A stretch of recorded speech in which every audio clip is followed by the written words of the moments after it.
मेरे YouTube channel ज्ञान_शेयर के सभी दर्शकों को मेरा सादा प्रणाम।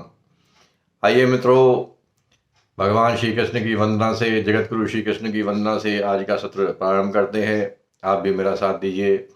ओम वसुदेव सुतं देवं कंसचाणूरमर्दनं देवकी परमानंदं कृष्णं वंदे जगद्गुरुम्। ओम यं ब्रह्मा वरुणेन्द्ररुद्रमरुतः स्तुवन्ति देवैः स्तवैः वेदैः साङ्गपदक्रमोपनिषदैः गायन्ति यं सामगाः ध्यानावस्थितद्गतेन मनसा पश्यन्ति यं योगिनो यशान्तं न विदुः सुरगणा देवाय तस्मै नमः। मित्रों, श्रीमद् भगवद गीता के सुनने मात्र से, आसक्तिपूर्ण सुनने से, भक्तिपूर्ण सुनने से हमें वैकुंठ लोक की प्राप्ति होती है, ऐसा वराह पुराण में बताया है। और इसको मैंने पुराने सेशंस में ही बताया था, इसको रिपीट करूंगा। वो कौन सा श्लोक है? गीता श्रवणा आसक्तो महापापितोऽपि वा वैकुंठम समवाप्नोति विश्वनाशः मोदे। यदि कोई महापापी से महापापी भी गीता का, श्रीमद् भगवद गीता का भक्तिपूर्वक श्रवण करता है तो वो भी मृत्यु के उपरांत वैकुंठ लोक में वास करता है और भगवान के साथ वार्ता करता है। तो ऐसा क्यों होता है? क्योंकि श्रीमद् भगवद गीता में सब जितना भी है सब चरित्र निर्माण की और अपने स्वभाव को परिवर्तन के सब साधन बताए हैं। तो जब हम किसी भी चीज़ को श्रद्धा भाव से प्रतिदिन निरंतर हम उसका सुनेंगे, अभ्यास करेंगे, चिंतन करेंगे तो निश्चित रूप से हमारे स्वभाव में परिवर्तन होता है। तो इसलिए ये चीज़ कही गई है। और आज हम श्रीमद् भगवद गीता के 6ठे अध्याय के 7वें श्लोक से प्रारंभ करेंगे। और वो 7वां श्लोक इस प्रकार से है। जितात्मनः प्रशान्तस्य परमात्मा समाहितः शीतोष्ण सुख दुःखेषु तथा मानापमानयोः। तो इसमें जो है, जिसने अपने मन और इंद्रियों को, जितात्मन है का अर्थ है जिसने अपने आत्मा को जीत लिया है। और आत्मा का अर्थ यहाँ सोल नहीं है, आत्मा का अर्थ है यहाँ इंद्रिय, मन और शरीर। अर्थात जिसके मन, इंद्रिय और शरीर जिसके नियंत्रण में है। और क्या है? शीतोष्ण सुख दुःखेषु, जो सुख दुख, शीत उष्ण, शीत उष्ण अर्थात परिस्थितियों के रूप में ये लिया गया है। शीत उष्ण वैसे गर्मी और सर्दी ऋतु से अर्थ होता है, लेकिन यहाँ उससे भी अर्थ है, प्लस उसके साथ साथ उसको और भी इसमें ये भाव ये है कि हमारे लिए परिस्थितियाँ विपरीत हो, अनुकूल हो, प्रतिकूल हो, प्रारब्धवश जैसे हमें परिस्थितियाँ भिन्न भिन्न प्रकार की हमारे सामने आती हैं। तो जैसी भी परिस्थिति हो, सब में समभाव जो रखता है। तथा माने हो, उसका अपमान हो या कोई उसका सम्मान करे, तो दोनों ही परिस्थितियों में, अपमान में, सम्मान में, सुख में, दुख में, विपरीत परिस्थितियों में, अपने अनुकूल परिस्थितियों में जो समभाव से हमेशा स्थित रहता है, प्रशांत आत्मा जो शांत रहता है, जिसके अंतःकरण के अंदर कोई भी हलचल ऐसी परिस्थितियों से नहीं होती, हमेशा समभाव में जो बना रहता है, उसको कहते हैं परमात्मा समाहितः। तो उस ऐसे व्यक्ति के अंदर परमात्मा हमेशा ही आत्मभाव से स्थित है, अर्थात वो परमात्मा में ही स्थित है। ऐसा मनुष्य परमात्मा में ही स्थित है। तो जो परमात्मा में ही जो स्थित है, उसके एक तरह से लक्षण बताए हैं में कि जिसने अपनी इंद्रियों को, मन को और शरीर को जिसने अपने कंट्रोल में कर लिया है, और जिसके सभी कार्य, किसी भी प्रकार के जो कार्य हो रहे हैं उनमें, उनके होने से कोई भी, जिसमें कोई परिवर्तन नहीं हो रहा है। जो कोई भी उसके साथ, जैसा एक्सटर्नल जितने भी लोग उसके साथ व्यवहार कर रहे हैं, चाहे परिस्थितियां हो रही हैं, उन सब में वो समभाव बनाए रखता है, कोई उसमें हलचल नहीं होती। समभाव इसलिए बनाए रखता है क्योंकि उसकी सर्वत्र परमात्मा बुद्धि होती है। वो हर चीज़ में परमात्मा को ही देखता है। यदि प्रतिकूल परिस्थितियाँ आई हैं तो उनमें भी वो प्रारब्ध ही समझता है कि ये प्रारब्ध की वजह से है, मेरे पूर्व कर्म ऐसे हैं, तो निश्चित रूप से मुझे वो भोगने पड़ेंगे, तो मुझे इसमें कष्ट की कोई बात नहीं होनी चाहिए। और यदि कोई इंसान उसका अपमान करता है या सम्मान करता है तो उसको भी वो, क्योंकि उसकी हर जगह पर परमात्मा बुद्धि है, तो हर एक को वो परमात्मा का ही स्वरूप समझता है कि ये परमात्मा का ही कोई ना कोई इनको निमित्त बनाया है मेरा अपमान करने के लिए, सम्मान करने के लिए। इसलिए उसके अंदर से वो बिल्कुल शांत स्वभाव बना रहता है, सम बना रहता है, और इसलिए वो हमेशा परमात्मा में ही स्थित होता है। इसी चीज़ को पहले भी एक श्लोक में 5वें अध्याय के 19वें श्लोक में समता की महत्व बताया था कि समता रहना, समभाव रहना में रहना कितना महत्वपूर्ण है। वो श्लोक था निर्दोषम ही समम ब्रह्म यह उतैर्जतः स्वर्गो यह उतैर्जतः स्वर्गो येषाम साम्ये स्थितम मनः। उन्होंने इसी जन्म में, समझिए जन्म मृत्यु के जो भवसागर उसको पार कर लिया है, सर्प को जीत लिया है। किसने? जिनका मन येषाम साम्ये स्थितम मनः, जिनका मन समता में स्थित है, जो हमेशा हर परिस्थिति में समता भाव में रहते हैं। निर्दोषम ही समम ब्रह्म, क्योंकि ब्रह्म जो है, परमात्मा जो है, वो निर्दोष है और वो सम है। निर्दोषम ही समम ब्रह्म तस्मात् ब्रह्मणि ते स्थिता, और इसलिए वो हमेशा ब्रह्म में ही स्थित रहते हैं। तो जिसने समता पा ली, समझ लीजिए कि उसने ब्रह्म को पा लिया है। अगला श्लोक है ज्ञान विज्ञान तृप्तात्मा कूटस्थो वेदेन्द्रियः युक्त इत्युच्यते योगी समलोष्टाश्म कांचनः। जिसका अंतःकरण ज्ञान और विज्ञान से तृप्त है, ज्ञान और विज्ञान से परिपूर्ण है, तृप्त है। कूटस्थो, जिसकी स्थिति विकार रहित है। विकार रहित है जैसे अभी पहले श्लोक में बताया कि विकार से अर्थ है कि उसमें कोई उसके अंदर एजिटेशन नहीं होता। किसी भी परिस्थिति से, किसी भी विषय के ग्रहण करने से, किसी भी दूसरे के व्यवहार से उसके अंदर कोई भी एजिटेशन नहीं होता, कोई भी हलचल नहीं होती, वो निर्विकार एजिटेशन बना जाता है। कूटस्थो ऐसे उसको बोलते हैं। विजितेंद्रिय है, और जिसने अपनी इंद्रियों को नियंत्रण में कर लिया है। युक्त इत्युच्यते योगी, जिसकी इस प्रकार का जो है, जिसकी इंद्रियां भली भांति जीती हुई हैं, विजितेंद्रिय है, और जिसके लिए समलोष्ट अश्म कंचना। समलोष्ट, लोष्ट का मतलब मिट्टी, और अश्म का मतलब होता है पत्थर, और कंचन का मतलब होता है स्वर्ण।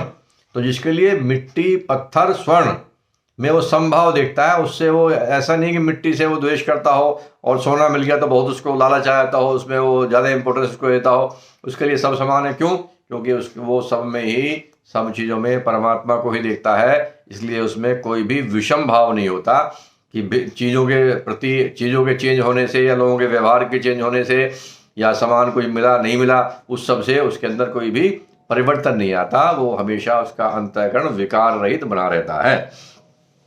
तो ऐसे इंसान को क्या कहते हैं? युक्त इत्युच्यते योगी। युक्त का अर्थ है यूनाइटेड, जो भगवान से यूनाइटेड है। युक्त इत्युच्यते योगी, तो ऐसा वो भगवत प्राप्त है। ऐसा जो योगी है वो भगवत प्राप्त है, ऐसा कहा जाता है। अब इसमें दो शब्द आए थे, ज्ञान विज्ञान तृप्तात्मा, कि ज्ञान और विज्ञान से इसकी आत्मा तृप्त हो गई है। तो ज्ञान का अर्थ है जो निर्गुण निराकार जो ब्रह्म है, निर्गुण निराकार जो ब्रह्म का, जो परमात्मा का जो निर्गुण निराकार तत्व है, उसके प्रभाव को, उसकी महत्ता को, महात्म्य को और उनके रहस्य को जो सही प्रकार से जानता है, जो उसको सही प्रकार से जो उनका ज्ञान है, उसको हम ज्ञान बोलते हैं। फिर से रिपीट कर रहा हूँ, जो निर्गुण निराकार तत्व है परमात्मा का, निर्गुण निराकार तत्व, उसको, उसके महात्म्य को, उसके रहस्य को सही प्रकार से यथार्थ एज इट इज जो जान लेना है, वही ज्ञान है, उसको हम ज्ञान बोलते हैं। और जो अविज्ञान किसको बोलते हैं? तो विज्ञान का अर्थ है अनुभूत ज्ञान, जिसको हम अपनी इंद्रियों से, इनसे अनुभव करते हैं, अनुभूत ज्ञान। तो सगुण निराकार एवं साकार तत्व के लीला को, रहस्य को, महत्व को, गुण को, प्रभाव को आदि के यथार्थ ज्ञान को हम विज्ञान कहते हैं। तो जो सगुण का जो ज्ञान है उसको हम, या उसका महत्व है, उसकी लीलाएं भगवान की जिनको हम मानते हैं, उसको हम विज्ञान बोलते हैं। और जो निर्गुण निराकार का है उसको हम ज्ञान बोलते हैं। जो इन दोनों से जो तृप्त है, जो जिसको दोनों में बिल्कुल हर एक चीज में, हर वस्तु में वो सब ब्रह्म बुद्धि जिसकी हो गई, उसको बोलते हैं ज्ञान विज्ञान तृप्तात्मा। अगला श्लोक है सुहृन मित्रार्युदासीन मध्यस्थ द्वेष बंधुषु साधुष्वपि च पापेषु समबुद्धिर विशिष्यते। तो यहाँ भी उसी समबुद्धि का ही वर्णन है कि अलग अलग परिस्थितियों में हर एक में समबुद्धि रहे। तो अब इसमें बताया है कि जो भिन्न भिन्न प्रकार के मनुष्य हैं, उनके व्यवहार के प्रति भी समबुद्धि हो। कौन कौन से लोग हैं? सुहृद। सुहृद का मतलब होता है कि जो अकारण ही, बिना किसी रिटर्न के, बिना किसी प्रत्युपकार के, जो हमारा भला चाहता है, हमसे प्रेम करता है। हम उसके साथ कैसा भी व्यवहार करते हो, वो हमसे जो प्रेम करता है, हम उसके साथ खराब व्यवहार भी करें, इवन देन वो अपने स्वभाव के वशीभूत होकर हमसे प्रेम ही करता है। तो जैसे भगवान ने कहा है कि मैं सुहृद हूँ, सुहृदम सर्वभूतानाम। तो ईश्वर जो है हम सबके सुहृद हैं। तो ये हो गया सुहृद। कि जिसकी जो हर परिस्थिति में हर वजह से हमें केवल और केवल हमसे प्रेम करते हैं, अकारण ही अहेतु, जिसके लिए कोई कारण नहीं कि इसको इसलिए प्रेम करना है, उनका स्वभाव प्रेम करने का, इसलिए प्रेम करते हैं, सिंपल। दूसरा होता है मित्र। तो मित्र जो है, हम उससे प्रेम करते हैं तो वो हमसे प्रेम करता है। तो मित्र में एक तरह से एक्सचेंज होता है, पर सुहृद के लिए कोई एक्सचेंज नहीं होता, उसमें अंदर से उसी का एक इंडिविजुअल स्वभाव है सुहृद होना। तो भगवान सबके सुहृद हैं। तो ये इसमें श्लोक में कह रहे हैं सुहृद मित्र, जो हमारा सुहृद है, जो हमारा मित्र है। उदासीन, जो उदासीन है, तटस्थ है। अरि माने दुश्मन, जो हमारा दुश्मन है। जो मध्यस्थ है, अब मध्यस्थ किसको बोलते हैं? तो मध्यस्थ उसको बोलते हैं जैसे दोनों लोगों में झगड़ा हो गया और जो एक बीच के आदमी होते हैं, पंच होते हैं, जैसे कि वो यदि दोनों से निष्पक्ष रूप से दोनों से मिलकर उनका समाधान करवाते हैं, उसको मध्यस्थ बोलते हैं। तो ऐसा मध्यस्थ में तो सुहृद, मित्र, अरि, वैरी, उदासीन, मध्यस्थ, द्वेष वो होते हैं जो हमसे हमारी प्रसिद्धि से, हमारी किसी भी चीज से स्वभाववशी हमसे द्वेष करते हैं, हमसे द्वेष भाव रखते हैं। अरि वो होता है, अरि माने दुश्मन वो होता है कि जिसका कोई कारण है, जैसे किसी कारण की वजह से उसका कोई लक्ष्य है, उस लक्ष्य की प्राप्ति के लिए हमसे दुश्मनी करता है। लेकिन जो द्वेष जो हमसे करता है, द्वेषी जो होता है, उसको अपने स्वभाव के वशीभूत होकर हमसे द्वेष करता है। तो द्वेष। और बंधुगण में, यदि कोई हमारा बंधु है, धर्मात्मा साधुष्वपि, साधुओं में, च पापेशु, और जो पापी हैं, तो इन सब में भी जो समान भाव रखता है, सुहृद मित्रा अरि उदासीन मध्यस्थ द्वेष बंधुषु साधुष्वपि च पापेषु, साधुओं में भी, महात्माओं में भी और पापियों में भी समबुद्धि विशिष्यते, जो समबुद्धि रखता है वो अत्यंत श्रेष्ठ है। तो इसमें तीनों श्लोकों में 7वें, 8वें, 9वें में यह समबुद्धि की विशेषता बताई है कि किन किन परिस्थितियों में, किन किन लोगों के साथ, हर एक चाहे जैसा भी हो, अनकंडीशनली हमें समभाव रखना है। अनकंडीशनली कैसी भी परिस्थितियां आ जाए, कैसे भी हमें सुख हो, दुख हो, कैसी भी हमें वस्तुएं मिले, लोहा हो, पत्थर हो, सोना हो, सब में समबुद्धि, सभी प्रकार के मनुष्यों में समबुद्धि। तो इन तीनों श्लोकों में वही समबुद्धि की विशेषता का वर्णन किया है और फिर ये बताया भगवान ने कि जिन लोगों में भी ये समबुद्धि आ गई है, समझ लीजिए वो परमात्मा को प्राप्ति कर गए हैं। क्यों कर गए हैं? क्योंकि समबुद्धि, जब तक आप गुणातीत नहीं हो जाएंगे, सत्व, रज और तम गुण के प्रभावों से जब तक आप छूट नहीं जाएंगे, तब तक समबुद्धि आ नहीं सकती। तो समबुद्धि आ गई है, इसका मतलब, इसका अर्थ ये है कि हम गुणातीत हो गए हैं। जिसके अंदर भी समबुद्धि आ गई वो गुणातीत हो गया। और गुणातीत भगवान स्वयं है, भगवान स्वयं का गुणातीत होना उनका स्वयं का स्वरूप है। तो इसका मतलब आपने परमात्मा के स्वरूप को प्राप्त कर लिया है। तो ये इन तीनों श्लोक की अर्थ हुआ। आज का यहीं हम इसका समापन करते हैं। मित्रों, मैं आप लोगों को जो हम ये कार्यक्रम कर रहे हैं, मुझे नहीं पता कि आप लोगों को कितना लाभ हो रहा है, नहीं हो रहा है, लेकिन मैं विश्वास के साथ कह रखता हूँ कि इसका मुझे बहुत लाभ हो रहा है। क्यों हो रहा है? क्योंकि मैंने किसी किताब में बहुत समय पहले एक बार पढ़ी थी, और वो ये थी कि आप जिसको भी कुछ सिखाना चाहते हैं उसको टीचर बना दीजिए। आप जिसको भी कुछ सिखाना चाहते हैं, जिस बच्चे को भी सिखाना चाहते हैं, जिस स्टूडेंट को भी सिखाना चाहते हैं, उसको आप टीचर बना दीजिए। तो मैं यहाँ टीचर बनाऊँ एक तरह से। तो इससे मुझे बहुत लाभ हो रहा है, क्योंकि मुझे डेली एक मेंटल प्रेशर होता है कि मुझे एक वीडियो क्रिएट करनी है और वीडियो बनानी है, तो मुझे उसके लिए पढ़ना पड़ता है। और जब मैं डेली इसको अध्ययन करता हूँ तो मुझे उसमें नई नई चीज़ें आती हैं जो मुझे कई बार पहले शायद मुझे इतना ज़्यादा क्लियर नहीं था सब्जेक्ट। तो मुझे इस सब्जेक्ट के बारे में, इनकी व्याख्याओं के बारे में, इनके अर्थ के बारे में और ज़्यादा क्लैरिटी आती है। इसलिए मैं आप सब दर्शकों से भी ये निवेदन करूँगा कि आप इस जो भी आप लोग सीख रहे हैं, इसको आप आगे भी अपने साथियों में, दोस्तों में, अपने परिवारों में चर्चा कीजिए, डिस्कस कीजिए। इससे आपको और क्लैरिटी होगी, आपके दिमाग में रिपीटिशन होगा, रिपीटिशन होने से आपको और ज़्यादा क्लैरिटी आएगी और आपको और अधिक लाभ होगा। और इसको, ज्ञान को बांटने से आपको पुण्य का लाभ तो मिलेगा ही मिलेगा। आज के लिए मित्रों इतना ही। धन्यवाद। जय श्री राम। भज गोविंदम।